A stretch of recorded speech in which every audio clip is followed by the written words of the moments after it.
تو تمہارے رویے کے اندر یہ چیز نہیں ہونی چاہیے۔ یہ بے تکلفی بلکہ ادب و احترام کو ملحوظ رکھتے ہوئے رسول اللہ صلی اللہ علیہ وسلم کے سامنے اپنی بات کو پیش کرنا ہے۔ اور دوسری چیز کہ جب رسول اللہ صلی اللہ علیہ وسلم تمہیں بلائیں تو پھر آپ صلی اللہ علیہ وسلم کا بلانا کوئی عام انسان کے بلانے کی طرح نہیں ہے کہ اگر کسی نے ہمیں بلایا ہم جائیں نہ جائیں، بات کو اگنور کر دیں، چھوڑ دیں، جانا بھی ہے تو لیٹ جائے، یعنی اپنی من مرضی کے ساتھ عمل کریں۔ لیکن رسول کا بلانا، آواز دینا تمہیں ایسے نہیں ہے کہ تم اس کو عام انسان کی طرح سمجھنے لگ جاؤ۔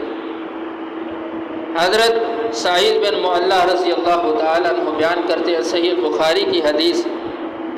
کہتے ہیں کہ میں ایک مرتبہ نماز پڑھ رہا تھا تو رسول مکرم صلی اللہ علیہ وسلم نے مجھے آواز دی۔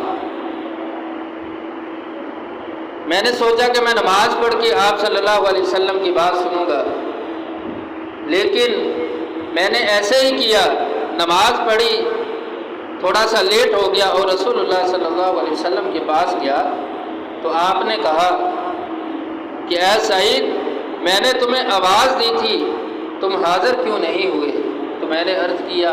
یا رسول اللہ صلی اللہ علیہ وسلم، اے اللہ کے نبی، میں تو نماز پڑھ رہا تھا۔ تو آپ صلی اللہ علیہ وسلم نے فرمایا کہ تم نے اللہ کا حکم نہیں سنا کہ جب اللہ کا حکم آ جائے، جب رسول اللہ صلی اللہ علیہ وسلم کا حکم آ جائے، آواز دی جائے قد عبادکم بعدا،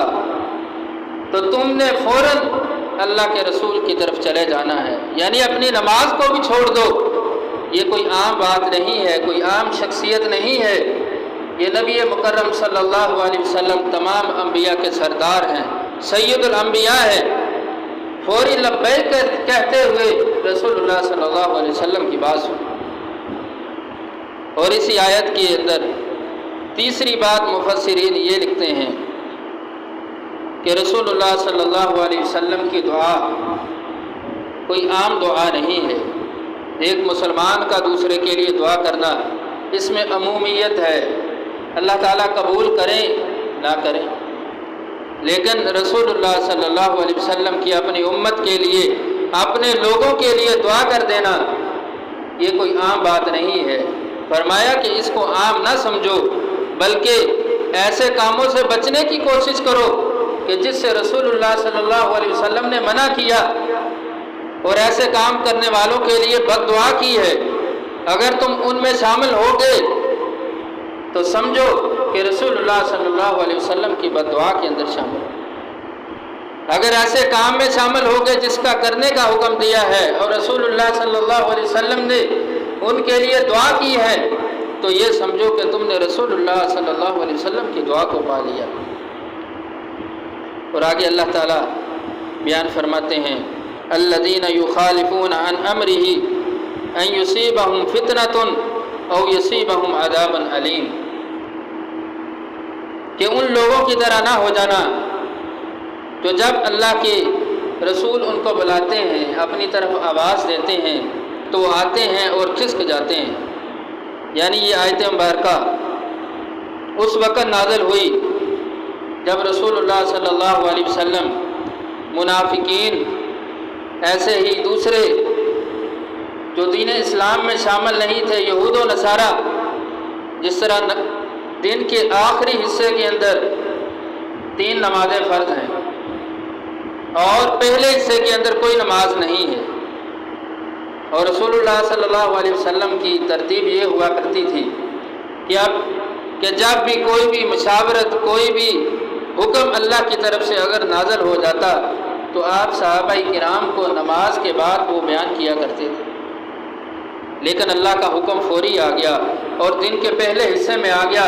تو رسول اللہ صلی اللہ علیہ وسلم پھر صحابہ کو مسجد میں جمع کر لیا کرتے اور جمع کرتے تاکہ وہ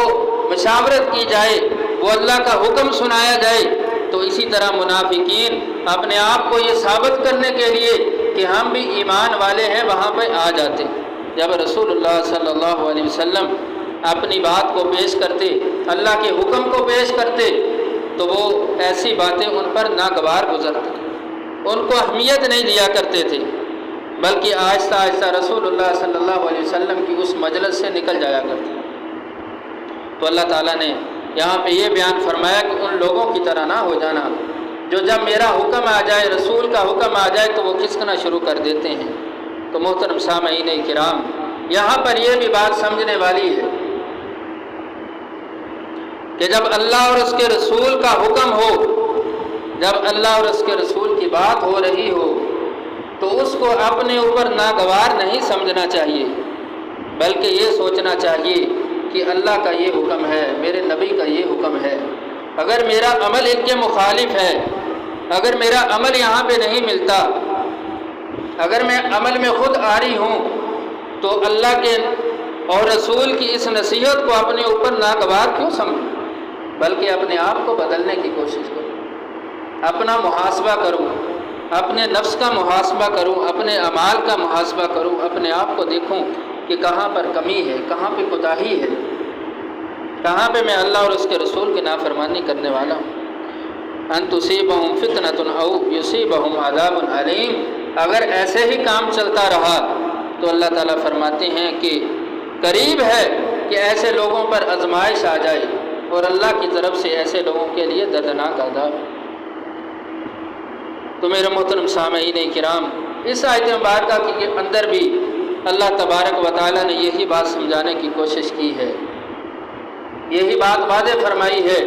کہ رسول اللہ صلی اللہ علیہ وسلم کی تعظیم کیسے کرنی ہے۔ اور اسی طرح سورہ حجرات کے اندر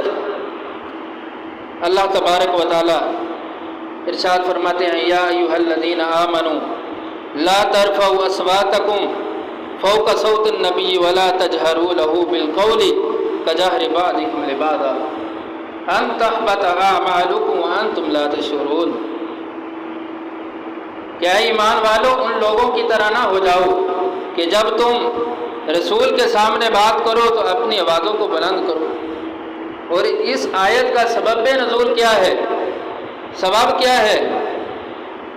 کہ ایک مرتبہ سیدنا عمر رضی اللہ تعالیٰ عنہ اور سیدنا ابوبکر صدیق رضی اللہ تعالیٰ عنہ ایک وفد آیا اور اس کے اندر ایک امیر مقرر کرنا تھا۔ تو ایک صحابی رسول کہتے ہیں کہ فلاں بندے کو امیر مقرر کرو، دوسرے کہتے ہیں فلاں کو کر دو، تو اسی بات پہ اختلاف ہو جاتا ہے، تکرار ہو جاتا ہے، تو آوازیں بلند ہو جاتی ہیں۔ تو رسول اللہ صلی اللہ علیہ وسلم نے جب یہ بات سنی اور دیکھا اور منع کیا، اور فوری اللہ کا یہ حکم نازل ہوا اور اس کو واضح کر دیا کہ جب رسول تمہارے سامنے ہو تمہاری آوازیں رسول کی آواز سے بلند نہیں ہونی چاہیے۔ تو اس آیت کریمہ سے ہمیں یہ بات بھی سمجھ آئی کہ جب اللہ اور اس کے رسول کا حکم ہو، فرامین ہمارے سامنے واضح ہو رہے ہوں، تو ہماری آوازیں بلند نہیں ہونی چاہیے، بلکہ خاموشی کے ساتھ، ادب و احترام کے ساتھ، ادب و احترام کو ملحوظ رکھتے ہوئے، یہ دیکھتے اور سمجھتے ہوئے کہ جیسے رسول اللہ صلی اللہ علیہ وسلم ہم سے کلام کریں، یعنی رسول کی بات پیش کرنا یہ رسول کی بات ہے،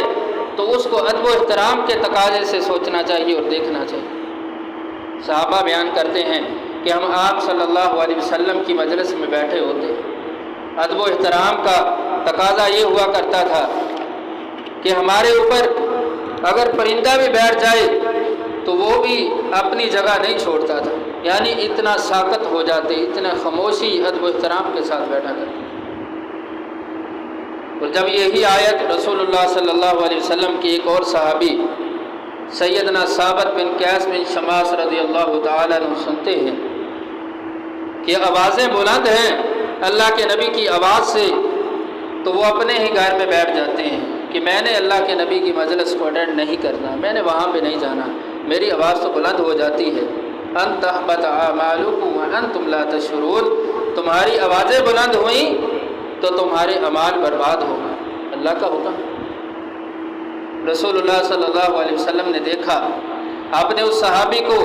کہ وہ میرے صحابی، میرے ساتھی اب مسجد میں نہیں ہے، میرے سامنے نہیں ہے، کہاں چلے گئے؟ اپنے دوسرے ساتھیوں سے صحابہ سے پوچھا تو کہا کہ وہ اپنے ہی گھر میں بیٹھ گئے ہیں۔ تو ایک صحابی رسول ان کے پاس جاتے ہیں، ان سے پوچھتے ہیں کہ کیا معاملہ ہے، مسجد میں کیوں نہیں آتے؟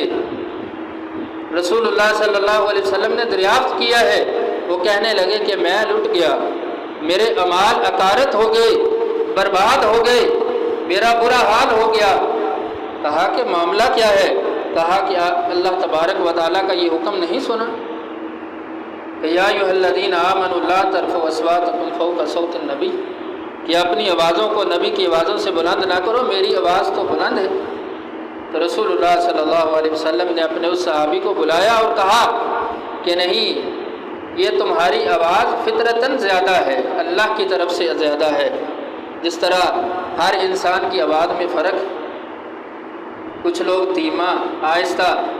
تھوڑی آواز سے بولتے ہیں اور کچھ کی فطرتاً آواز زیادہ ہوتی ہے، کہ تمہاری آواز یہ اللہ کی طرف سے ہے لیکن تمہارے اعمال ضائع نہیں ہوں گے۔ تو میرے محترم سامعین کرام، یہی بات ہے کہ جب رسول اللہ صلی اللہ علیہ وسلم کی بات ہو رہی ہو، آپ کی احادیث واضح ہو رہی ہوں، تو ہمارا بھی ادب کا تقاضا یہی بنتا ہے کہ ہم ادب و احترام کے ساتھ، خاموشی کے ساتھ رسول اللہ صلی اللہ علیہ وسلم کے فرامین کو سنیں۔ قرآن مجید کے بعد جب ہم احادیث مبارکہ کی طرف جاتے ہیں تو ہمیں یہی بات سمجھ آتی ہے کہ رسول اللہ صلی اللہ علیہ وسلم کے ساتھ سچی محبت کا تقاضا کیا ہونا چاہیے، کہ سچی محبت کسے کہتے ہیں؟ کہ آیا کہ صرف زبان سے محبت کے نعرے لگانا، زبان سے محبت کرتے رہنا، یا اعمال سے بھی ثابت کرنا؟ کیونکہ سچی محبت وہی ہے جو اعمال سے، کردار سے، اپنی سیرت سے ثابت کی جائے، جیسے صحابہ کرام رضوان اللہ علیہم اجمعین نے ثابت کی ہے۔ ہم اعمال کے اندر اپنے آپ کو دیکھیں، ہم زیرو ہیں، لیکن جب ہم محبت کی بات کرتے ہیں تو ہماری محبت کی باتیں آسمان کو چھوتی ہیں۔ غزوہ تبوک کا واقعہ، رسول اللہ صلی اللہ علیہ وسلم نے جہاد کے لیے اعلان کیا، صحابی رسول سیدنا ابوبکر صدیق رضی اللہ تعالیٰ نے سارا گھر کا مال پیش کر دیا، عمر آئے آدھا مال پیش کر دیا۔ یہ ہے اعمال کے ساتھ، یہ ہے سچی محبت کا تقاضا کہ عمل کے ساتھ کیسے ثابت کرنا ہے۔ یہ مثالیں صحابہ نے پیش کی ہیں۔ ہمارے ایمان، ہماری کمزوریاں تو بہت ہیں، لیکن آیا ہم میں سے کوئی ایسا انسان ہے، کوئی ایسا بندہ ہے کہ جس کو اللہ کا حکم آئے تو اپنا سارا مال گھر کا پیش کر؟ تو میرے محترم سامعین کرام، یہاں پہ بات سمجھنے والی صرف یہی ہے کہ محبت کا دعویٰ اگر اللہ کے نبی علیہ الصلاۃ والسلام سے ہو تو وہ سچا ہونا چاہیے، اعمال سے ثابت کرنا چاہیے، اپنے آپ کو اس نبی کا امتی کہتے ہیں، اس نبی کی سیرت پہ چلنے والا بھی بنانا چاہیے۔ یہ ہے سچی محبت، اور یہی محبت ہمیں صحابہ نے سکھائی ہے۔ صحابہ کی ایک ایک صحابی رسول کی سیرت کو پڑھ کے دیکھیں، صحابی رسول کی سیرت سے ہمیں یہی درس ملے گا کہ سچی محبت عمل کے ساتھ ثابت کرو، پھر ہے سچی محبت۔ حضرت عروہ بن مسعود رضی اللہ تعالیٰ عنہ بیان کرتے ہیں، یہ بھی اس وقت مسلمان نہیں ہوئے تھے، کہتے ہیں کہ میں رسول اللہ صلی اللہ علیہ وسلم کی مجلس میں گیا اور میں نے